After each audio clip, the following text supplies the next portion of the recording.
Daawwattoota keenya dabareen kan oduuti Oromiyaa miidiyaa neetwoork irraa oduu qabannee isiniif dhiyaaneerraa oduu wajjin an Maamad Morkamaati. Magaalaa dheeraatti hidhaa fi dararaan humnoota mootummaatiin dargaggoota nagaa irratti raawwatamaa jiru cimee itti fufe jedhame. Maatii tokko keessaa abbaa fi haati osoo hidhaa jiranii intalli isaanii duutee wayitaa maatiin kun awwaalcha intala isaanii irratti argamuuf gaafatanitti humnoota tikaa mootummaatiin akka awwaalcha intala isaanii irratti hin argamne kan ugguraman ta'uu namni garasii dubbifne tokko bilbilaan OMN'tti hime. Faayizaa Eliyaas.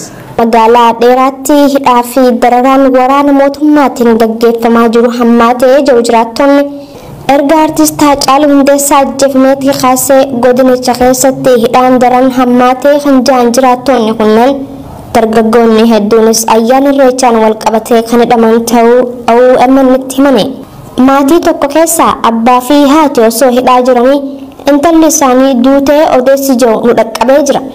Maatiin kun wayitaa awwaalcha intala isaanii irratti argamuuf gaafatanitti humnoonni tikaa mootummaa akka awwaalcha intala isaanii irratti hin argamne kan ugguran ta'uu odeeffannoo garasii nu dhaqqabe ni mirkaneessa. Mucayyoon guyyaa kaleessaa boqotte tun Shaambuu Kamushii kan jedhamtu yoo taatu ol guddattuu gannaa 17 turte. Abbaa isii Kamushii fi harmee ishii Rahman mana hidhaa keessatti waan argamaniif awwaalcha intala isaanii irratti argamuu hin dandeenye. Jaarsonni biyyaas gara waajjira poolisii deemuun maatiin awwaalcha irratti akka argaman gaafatanis poolisiin eeyyamalaachuu diduun awwaalcha intala isaanii irraa akka ittifaman namni dhimma kana itti dhiyeenyaan beeku tokko OMN'tti himee jira. Quba qabnaa haalli amma achi keessa gochii deemaa jiru haalan daran nama sukkaneessaadha. Argitee warreen achi keessa jiruyyuu deemee akka awwaala ilmaan isaanii irratti illee akka hin dhaabanne ijoolleen achi keessa hidhamtee amma haati fi abbaan illee achi keessatti hidhamtee mucaan ba'ee akka achitti illee awwaala sanitti illee hin argamne warri tikni mootummaa hin dhoorge. Akkas wanni gocha achi keessa jiru qeeroon illee akka malee adamsaa hidhaanii jiran amma baay'ee qeeroon illee yaaddoo keessa jirani. Kanaafuu haalli amma ijoolleen wanni magaalaa achi keessa deemaa jiru baay'ee nama yaachisaa. Kenna Usmaan Tololaa fa'aa Mato Alaqaa jedhanii waliin dhangaafaa amma kaafaa hospitaala simannaatiif baay'ee nu gargaaraa turanii jarallee hidhanii achi keessatti jiranii baay'ee waan yaaddeessaa keessa jiran. Waajjirri poolisii hin deemtanii taaziyaa boo'icha sanirree hin gaggeeffamu boo'ichaa laafii ba'uu hin danda'amu jedhee warra sanillee dhorge duuta lamuu warrumatti warra achi keessa jure mucattii duuteessaan akkasitti awwaalee. Haalli mana hidhaa keessa jiru hedduu yaaddeessaa ta'uu kan eeru namni kun halkan qixxee hidhamtoota alatti gadi baasuun dirree kubbaa irratti garmalee reebuun miidhaa hamaa irratti geessisaa kan jiran ta'uu himam. Humni tikaa mootummaa garee nafxanyaa waliin gurmaa'anii qeerroo aanichaa irraa maallaqa saamuun adamsaa jiru. Namoonni mana hidhaa jiran kunneen ajjecha artistii Haacaaluu Hundeessaa hordofuun kan hidhaman yoo ta'u hamma ammaatti murtii tokkoof osoo hin dhiyaatin gidirfamaa jiru jaa maddi keenya bilbilaan OMN dubbise. Achuma magaalaa dheeratti kan argamu mana hidhaa keessatti namoonni hidhaman tajaajila hidhamaan tokko argachuu qabu dhabuun lubbuun namoota 3 kan dabarte ta'uu oduuwwan keenya kan dabarte keessatti isiniif gabaasuun keenya kan yaadatamudha. Barataa Yuunivarsiitii Finfinnee kan ture dargaggoo Obsaa Abdiisaa manni murtii mirga wabiitiin akka hidharraa bahu ajajus maqaa oliyyannoo jedhuun bakka dur turerraa baasanii amma eessatti hidhamee akka jiru hin beeknu jedhan maatiin isaa. Qarshii wabiidhaaf gaafatame birrii 15,000 kafalus ilmi koo na jalaa miliqsanii eessa akka geessan hin beeku jedhan abbaan Obsaa. Dabalata oduu kanaaf Usmaan Baayyuu. Barataa Yuunivarsiitii Finfinnee kan ture dargaggoo Obsaa Abdiisaa namoota ajjeechaa artistii Haacaaluu Hundeessaa hordofuun humnoota mootummaatiin butamuu hidhaman keessaa tokko ture. Dargaggoon Obsaa Abdiisaa magaalaa Sulultaatti hidhamuun beellamaan mana murtiitti deddeebifamaa turuun dhuma bara 2012 akka lakkoofsa Habashaatti manni murtii mirga wabiitiin hidhaarraa akka gadi lakkifamu ajaja dabarsee ture jedhan maatii isaa keessaa namni dubbifne. Abbaan dargaggoobsaa obbo Abdiisaan Bilbilaan Oromiyaa Miidiyaa Neetwoorkiif akka himanitti mirga ofiitiin maallaqa manni murtii gaafate birrii 15,000 kafallee erga waan hundaa xumureen booda oliyyannaa itti gaafachuun ilma kiyyaachi buutee isaa dhabamsiisanii du'eef jiraa isaatu dhabnee jira jechuun OMN Bilbilaan kan himan.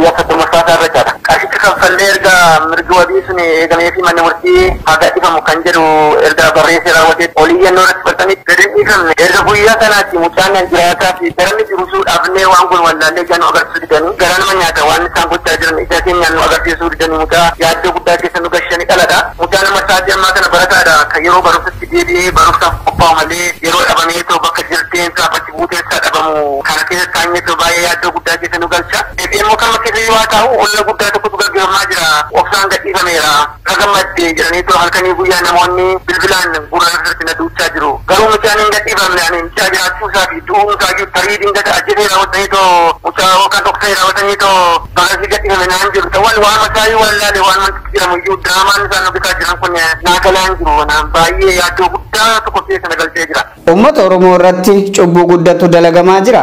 Rabbiin rakkoo hamtuu kana keessaa akka nu baasuuf waaqatti harka ol qabnee boo'uu qabna jechuun dhaamane abbaan obsaa obbo Abdiisaan. Dhugaatti akka uummata Oromoo kun waan godhu dhabeera. Waan kana deemanis waan ta'eedhaafi.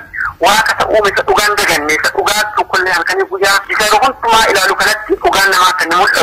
Kafurmaanni ta'u kana booddaan waan biraarraa eegan rabbi tokkicha duwwaadhaan eega rabbi kun dhugaa akka faradu dhugaa akka mul'isu isa hidhamee jiru dhugaan isaa akka mul'atu malee kan ala jirfummaan tokko jiru uummata Oromoo walumaa gala uumaa isaatti dheeri'eetoo waaqatti dhiyeetoo waaqni isaa jaallaan irra kaa'e kana isaa sobaan biyyoon kura jiru kana akka nurraa kaasu duwwaa waaqa uumaa isaatti akka iyyu duwwaa kan dubbatu malee kana eenyutti iyyatu eenyutti nama dhagaa maaltu narraa kaasaa rabbi tokko duwwaa nama dhagaa. Namoota baay'ee kanneen manni murtii mirga obii maallaqaatiin hidhaarraa akka gadi lakkifamaniif ajaja dabarse bakkoota hedduutti poolisii fi humnoota tikaa mootummaatiin butamuun bakkaa bakkatti naannessanii hidhaa akka turan gabaasaa turuun keenya ni yaadatama.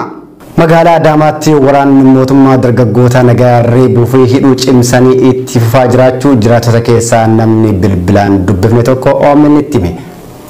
Humnoonni kunneen qeerroo alatti argan hunda reebuun namoota wayyaa aadaa uffatanii deemanis qabanii hidhaa jiru jedhameera. Na'imaa Umar dabalata qabdi.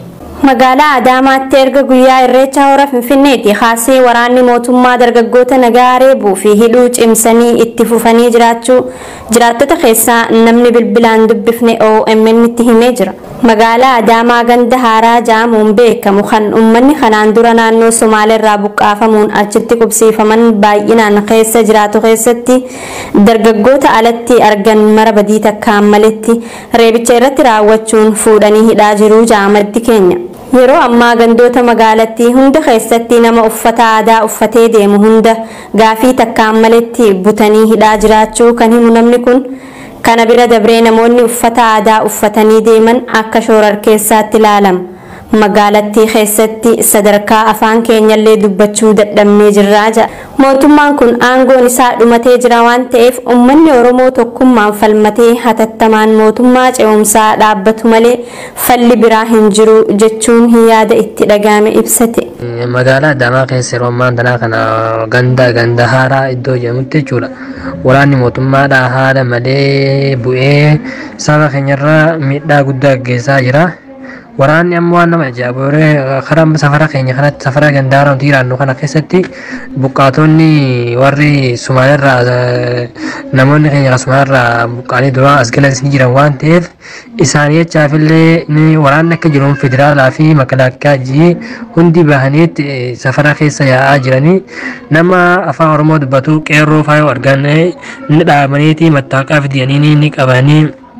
Bakka ijantaa ilaalanii miidhaa hedduudha ijoollee teenyarraa gaggeessaa jiranii ammas ijoollee teenya amma magaaluma keessa yeroo deemtu uffata aadaa uffattee deemnan bakka akka waan ashabbaarii takkatti ilaalamtaa qabanii silanii ijoollee hedduun nu jalaa hidhaa jiranii miidhaa hedduun nurra gahaa jira. Sani ammas akkuma san ammallee iddoo hundatti magaaluma keessa magaaluma Adaamaa tana qofa keessattuu yoo kan laallu ta'e magaalaa teenya keessa baay'ee bakka akka namoota lammii lammaffaa taanee jiraachaa jirra afaan keenyaa dubbachuu hanga dhiisuu takka jira bakka yoo afaan oromoo haasofne keessattuu qeerroo ijoollee dargaggoo jechuu baay'ee barbaadanii inni tumanii inni salphisanii uffata aadaa inni kaatee akka waan bakka saba iddoo bakka biraa dhufee takkatti ilaalamtaa.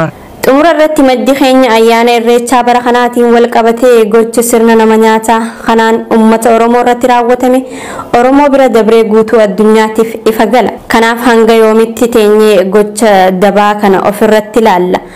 Mala qabnuu fi tooftaa qabnuun walitti dhufnee tokkummaan wal jala hiriirree fincila kaasuudhaan mirga keenya kabachiifachuu qabnaa jechuun dhaamsa isaa dabarfate. Sirni amma biyya bulchaa jiru kun mootummaa ce'umsaa ta'uu dagatee akka waan mootummaa uummataan filatameetti of ilaaluun isaa gara kamiinuu fudhatama hin qabu seeraa fi heera biyyattii qabullee kan cabsuudha jechuun qeerroon bahaa Oromiyaa ibsan. Yeroo mootummaa ce'umsaa kanaaf laatamee ture dhumatee jira kan jedhu qeerroon OMN fi yaada kenne hanga mootummaa seera qabeessaa fi heera biyyattii guutatee akkasumas hanga filannoo seera qabeessaa tahe biyya kana keessatti gaggeeffame mootummaan seeraa dhaabbatutti murna aangoo irra jiruuf beekamtii hin kennu jedhan jechuun dubbateera.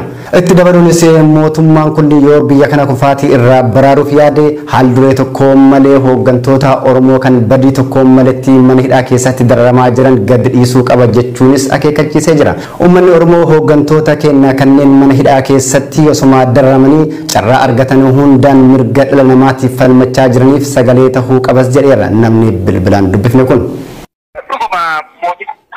Mootummaa ce'umsaati mootummichummaanu ammoo ani mootummaa ce'umsaati miti mootummaa if danda'e qofa osoo hin taane ani mootiidhaa jeetii itti fufuu barbaada. Haga kanatti immoo yeroo laatamee fi yoo akkamitti paarlaamaan biyyattiidhaa dhumu jechuun waggaa 5 taasisantutti akka gartee humnaanis ta'u dirqiinis ta'u akka itti fufu godhame. Ammoo mootummaa ce'umsaa dhaabbachuu qaba. Maali jennaan tokkoffaa paarlaamaan aangoo isaa fixatee jira. Lammaffaa immoo mootummaan kun duratti mootummaa ce'umsaati. Amma dirqamumattuu kan Oromoodhaa bakka hundaa yoo tasaa walitti hidhatee adeemsota isaa tolfatee mootummaa kana jirti. Isaan ammallee mana hidhaa keessallee ta'anii qabsoo isaanii akka dhiise namatti agarsiisa. Maaliif jennaan namni uummata Oromootiif uummata isaatiif saba isaatiif qabsaa'u dhugaa dubbachuudhaaf mana hidhaa qofaa miti qabriillee taa'ee qabsaa'uu kan danda'u ta'uu isaati nama mul'isa. Isaan ammallee qabsoo isaanii itti finiisanii mana hidhaa keessaa ergaalee dhaamsoota kan gartee waan godhuu qabnu ammallee nuuf tilmaamaa jiraachuu isaaniiti akkuma kaleessaati. Uummanni Oromoodhaa garuu laafatee jira laafina kana. Ta'ee guutumaa guututti cicha qabaatee mudhii hidhatee itti deemuu danda'u turre jirta jechuudha. Aangoo mootummaa biyya bulchaa jiru xumuramee waan jiruuf uummanni Oromoo Oromiyaa irratti mootummaa ce'umsaa dhaabbachuu qaba jedhan qeerroon Arsii Lixaa. Mootummaan osoo biyyattii gara walwaraansaa fi diigamtiitti hin tarkaanfanne hooggantoota paartii siyaasaa Oromoo mana hidhaa irraa gad lakkisuu qaba jedhan hordofaa Mahammad dabalata qaba. Mootummaan aangoo bu'uura seeraa qabu waan hin jirreef uummanni Oromoo Oromiyaa irratti mootummaa ce'umsaa dhaabbachuu qaba jedhan qeerroon Arsii Lixaa. Mootummaan kun yeroo isaa fixatee jira seeraa fi heera biyyattii cabsee dirqamaan biyya bulchuu hin danda'u kan jedhan qeerroowwan yaada isaanii OMN'if ibsan kunneen aangoo abbootii gadaa abbootii amantii fi manguddoo biyyaatitti dabarsee kennuu qaba jechuun akeekkachiisan. Qeerroowwan Arsii Lixaa kun itti dabaluun biyyattiin osoo gara wal waraansaa fi diigamatti hin tarkaanfanne dura mootummaan kun aangoo gadi lakkisuun biyyattii hiyyummaa fi kufaatii jalaa baraaruu qabas jedhan. Xalayaan hooggantoonni siyaasaa Oromoo Jawaar Mohammad Baqqala Garbaa Hamzaa Booranaa dabalatee mana hidhaa keessaa gara qaama dhimmi ilaallatuuf barreessan seera qabeessa yeroo isaa eeggateedha kan jedhan qeerroowwan kunneen hooggantoota siyaasaa Oromoo mana hidhaa keessatti balleessaa tokko malee dararamaa jiranis hiikuun akka mootummaa ce'umsaa keessatti hirmaatan godhuu qaba jechuun OMN itti himan. Qeerroo godina Arsii Lixaati. Jawaar Baqqalaa Garbaa fa'aatis badii tokko raawwatanii osoo hin taane shira siyaasa keessaa mootummaa isaan baasuuf waan godhe kanaaf isaan falmattoota haqaa mootummaa ce'umsaa akka ijaaramu isaanis karaa bilisaatiin bahanii akka biyya kana irratti siyaasa keessatti hirmaatanii filannoo keessatti gaggeeffamanii mootummaan jiru isaa itti ijaaramee akka isaan isa ajjeefanii biyya nagaa akka ijaarame jechuudha. Akka biyyi keenya karaan taa'utti kun akka hiyyummaa keessatti hin kunne akka uummanni keenya kan akka ta'uu barbaanna jechuudha. Xumura irratti biyyattiin mootummaa seeraan filame hin qabdu waan ta'eef ilmaan Oromoo kanneen raayyaa ittisa biyyaa, poolisii federaalaa fi poolisii humna addaa irra hojjetan hundinuu yeroon isin uummata keessan cinaa dhaabbattan amma waan ta'eef gama uummataa goruu qabdu jechuun yaamicha isaaniif dhiyeessan. Aangoon mootummaa Itoophiyaa fulbaana 25 xumuramee jira jedhan qeerroon godina Baalee magaalaa Roobee irraa yaada isaanii uummanni filatan. Uummanni Oromoo ammarraa jalqabee qabsoo gochuun hooggantoota isaa hidharraa hiiksisuu qabas jechuun dubbata. Qeerroowwan keessaa namni bilbilaan dubbifne tokko Na'imaa Umar. Aangoon mootummaa Itoophiyaa fulbaana 25tti xumuramee jira jedhan qeerroon godina Baalee magaalaa Roobee irraa yaada isaanii OMN filatan. Mootummaan kun yeroo isaa tan heeraa fi seeraan biyya bulchuuf qabu fixatee jira hanjaan qeerroowwan kunneen ammarraa jalqabee aangoon kan uummataa tahaa jiran. Hooggantoota siyaasaa Oromoo dabalatee Oromiyaa keessatti uummanni Oromoo kumaatamaan lakkaayaman hidhaa jiru kan jiru qeerroowwan Roobee keessaa namni bilbilaan dubbifne tokko namoonni kunneen hatattamaan hiikamuun dirqamaa jechuun dubbata. Yeroo ammaa magaalaa Roobeetti namoota duraan hidhaman malee qeerroo hedduu funaananii hidhaa jiru. Kana malees afaan qawweetiin uummata manaa yaasanii dirqamaan walgahii teessisaa akka jiran kan eeru qeerroon kun kan kana godhaa jiru shiftaadha malee mootummaadha hin jedhu. Uummata biyyaatis bakka hin bu'uu jee jira. Baalee Roobeeraatti jira. Akka seera biyyattiitti dhumatee jira. Gaafa 25 dhumatee mootummaan kun ammootiyyuu murna maafiyaa waan ta'eef kanaafuu dhiisu ammootu abbaa bulchaa hin qabneef kanaafuu ilmaan Oromoo mana hidhaa keessatti guuramanii akkasitti cinqamaa daramaa jiran haga ammaatii kanaafuu qabsoon itti fufee jira. Akka Baalee Roobeetti Oromoo akkuma duraan caalaa ijoollee hedduu mana hidhaatti guuruutti jira mootummaan sirna naftanyaati. Walgahiin isaan ta'an waan si ajaa'ibu nama saalfati. Koronaan gaafa irreechaa injira gaafa ammoo waraana sibiila injifataniif gaafa ammoo injiru waan si ajaa'ibu hedduu waan nama saalfatiis mana barumsaa guutanii akkasitti haala ciqaanfachiisa yoo agartu viidiyoos akkaataa uummanni keenya keessa jiru hedduu Baalee walumaa galatti Baalee guutuun tokkolleen uummanni dalagatuu dhogganii akkasitti walgahiitti waraana humna waraanaa jiru gubbaa dhaabbatanii akkasitti walgahii keessaa jiranii kun ammootu uummata Oromoo bakka bu'u sirna maasaa sirna diktaatummaa sana barsiisa uummanni Oromoo kan ammootu dhaga'uun qabu. Gareen shiftootaa dhibee koronaa sababeeffachuun Oromoo ayyaana isaa ayyaaneffachuu dhoorkanii amma ammoo walgahii ja'anii uummata xiqqaa fi guddaa osoo hin jenne walitti qabanii dalagata dhoorgaa jiru kan jiru namni kun nuti akka qeerroo godina Baaleetti takkaa rafnee hin beeknuu ja'a. Akkasuma qeerroo Oromiyaa guutuu fi uummanni bal'aan waliin kaanee falmachuun sirna kana ofirraa balleessuu qabnaa jechuun dhaammate. Akka qeerroo godina Baaleetti illee ammoo qeerroon takkaa ciisee buleen beeku qeerroo Oromiyaatti ammootu uummanni keenya hidhamtoonni siyaasaa Jawaar Mohaammed dabalatee akka guutuu Oromiyaatti yoo xiqqaate har'a nama 10,000 ol daramaa jira hidhamaa ajjeefamaa jira. Kun ammootu uummanni Oromoo sagalee tahee fi tokkummaan ol ka'ee mootummaa gabroonfataa kana mootummaa waan jedhamu qabu sirna maafiyaa yookiin diktaatarship kan jedhan warra hattootaa fi gantoota qofatti walitti deebi'ee dhiiga ilmaan qulqulluu kan taasisu jira. Uummanni Oromoo hidhamtoota siyaasaa isaa tokkollee odoo lafee baafatu qaba. Egaa isaan immoo qabsoo isaa itti fufatee mirga murteeffannaa isii